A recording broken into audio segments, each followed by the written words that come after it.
Hi, y'all. This is Erin Crotty. I am the VP of Success here at Bootlebox, and I wanted to walk you through how I create emails using this incredible tool.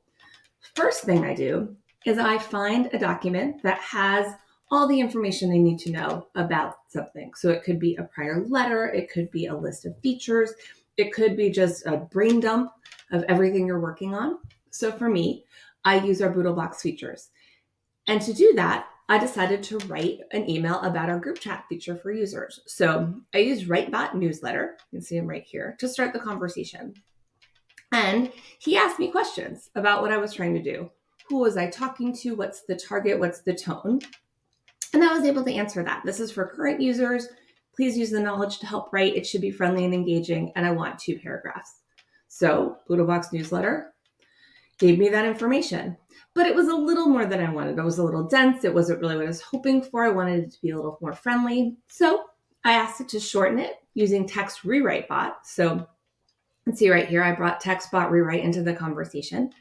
I asked it to shorten it by 40% and add some emojis. So it was able to create me really a much briefer email. I know people don't always read all the way through, and I wanted it to be much simpler, easier, and create some curiosity.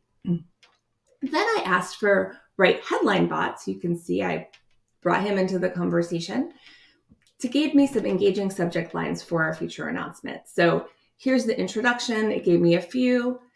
And I really liked the third one, but I wanted a few more. So I went back to WriteBot Headline and I told it to like the third one. And then I actually saved that headline.